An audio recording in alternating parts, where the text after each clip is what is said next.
Tired of dropping your phone or struggling to prop it up?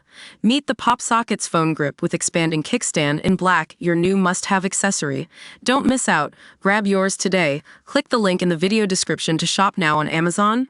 Mystery skull at center of years-long fight for truth about missing person hotspot, where at least 5 vanished or died.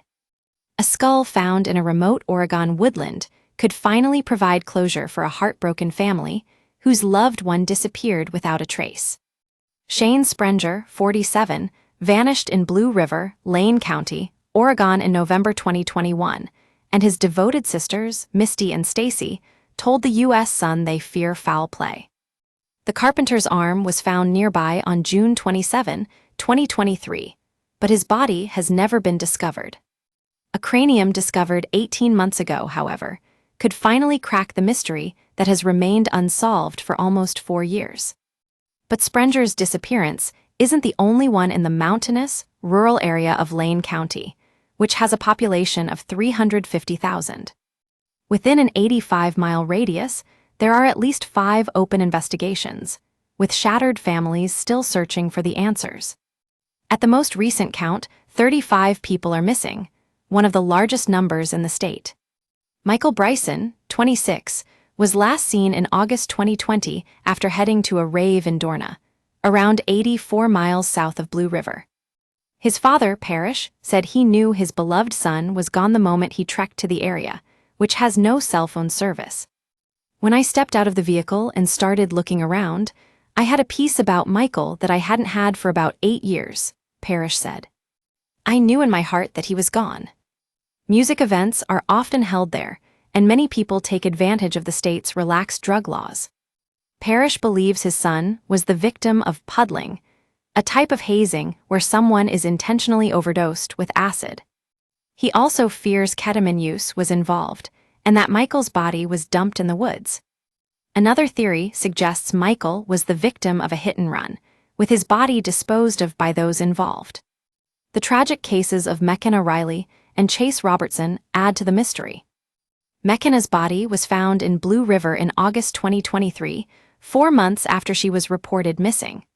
The Oregon State Medical Examiner's Office ruled her death a drowning with no signs of foul play, though her family rejected this conclusion. I knew my sister did not do this to herself, and she's been made to look like an addict or someone having a mental health crisis, said her sister, Bevan Stepp, at the time. I don't feel relief that that happened to her, but I feel relief that we've been fighting for her, and it wasn't all in vain. Private investigator Scott McKee, hired by the family, accused police of making grave mistakes in keeping McKenna safe after she was seen, naked and frightened, at a construction site on April 5, 2023. The police did not take action where I think it was clear she was a danger to herself. She was disoriented. Something was wrong, McKee said. Eric Brazil is another missing person whose case remains open.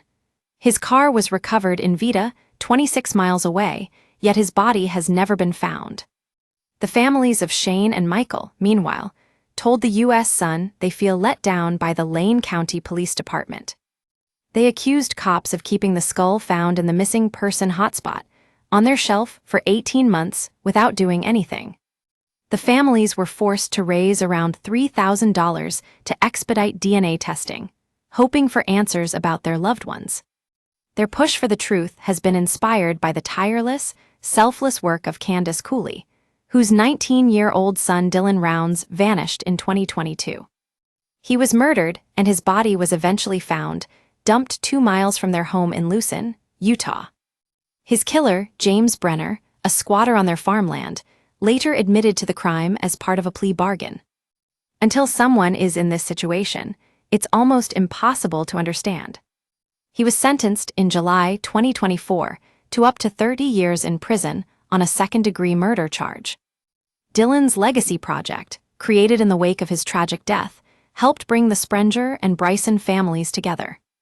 Why are these people having to pay thousands of dollars to find answers about their sons, brothers, or daughters? Cooley asked. It's just wrong. While Parrish doesn't believe the skull belongs to his son given the distance from where he was last seen, Shane's 2 sisters remain hopeful. A potentially 12-week wait has begun. It took a grueling 9 months to confirm the arm was Shane's, an emotionally indescribable time for his siblings. Meanwhile, the families of McKenna and Chase will also be watching developments closely.